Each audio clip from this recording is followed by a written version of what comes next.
Okay, you can start.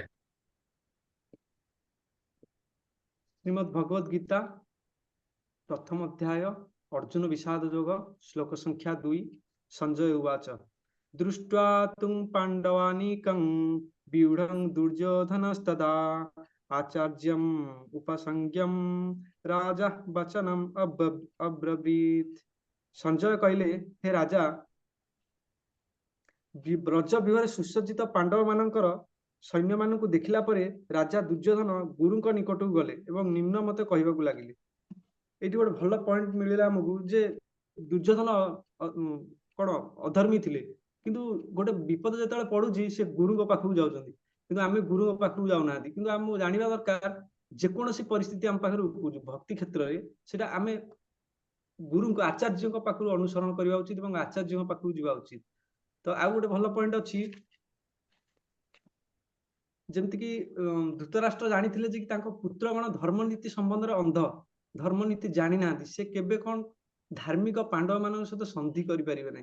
तमने एठु बे हमर जानिबार अछि जे जदि जने धर्म कार्य रे लिप्त नै, जदि जने धर्म कार्य करू नै किबा भक्ति करू नै, से केबे ले जने शुद्ध भक्त को बुझी परिबो नै किबा धार्मिक व्यक्ति को बुझी परिबो नै जे कि कृष्ण चेतना रे अछंती। तेनु करी हमकु कृष्ण चेतनशील व्यक्ति को बुझिबा को हेले आमको मध्य कृष्ण चेतनशील होगा पड़ो और धर्म को ग्रहण करने पड़ो ना कौन आमको भक्ति करा पड़ो, नियमित माला जप करा पड़ो। जदि आम माला जप करूना तिलक करूना आम के माला जप करुवा तिलक कर व्यक्ति को बुझीपार ना। आम कह हाँ कौन गोटे तिलक करके आसुँच ना, जी धर्म कार्य करूनी सी के धार्मिक व्यक्ति को बुझीपार ना, कहीं चेतनाटा कृष्ण चेतनशील ना। धर्म माने कौन, धर्मर अर्थ हूँ कौन ना भक्ति करवा सीधा सड़क। धर्म तो साक्षात भगवत प्रणीतम, जहाँ भगवान को द्वारा प्रणयन कराई ताकू यथार्थ भाव में पालन करवा हूँ आम धर्म। धर्म कौन आउ गोटे संज्ञा हूँ धर्म जहाँ भगवान कही जाइछन। भगवान कौन कही भागवत गीता संपूर्ण कही। तो ये भागवत गीता अनुसार आम जीवन को चलाइबा हूँ आम धर्म। जदि ताहा आमे करूना जी भगवत धर्म रे अछि, भगवत धर्म रे लिप्त अछि, आमे केबे हेले तांको बुझी परिबा नाही। एई दुईटी जिंस बहुत भल भाव हमको देखा मिले भागवत गीतार द्वितीय नंबर श्लोक रे। आउ गोटे हला जेतेबेले आमे जेकोसी परिस्थिति आम पाखर उपजुची जे आमे गुरुଙ୍କ पाखକୁ जिबा उचित।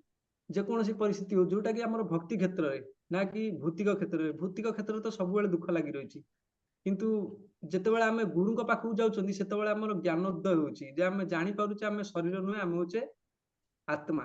देखो दुर्योधन जने अधर्मी मध्य से जाउछि गुरुଙ୍କ पाखକୁ, किंतु आमे गुरुଙ୍କ पाखରୁ दूरे दूरे आछन। आ जेते आमे दूरे दूरे आसबा गुरुଙ୍କ पाखକୁ आम भक्ति लताटा सेते मरी मरी जीव, आ भक्तिर लताटा उन्नत हबनी कि जाग्रत हबनी। तो ये दुईटी जिनस देखा शिखा शिक्षा मिलूँ श्लोक नंबर 2 रे। हरे कृष्ण।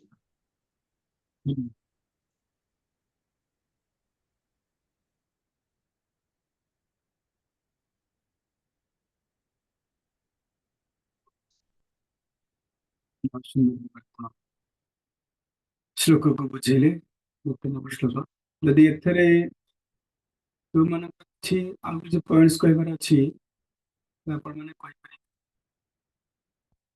नचे आपण माने ए 2 नंबर श्लोक रे कि सुंदर भाव पठे पारि व्हाट्सएप करि पारि। ठीक है। हरे कृष्ण।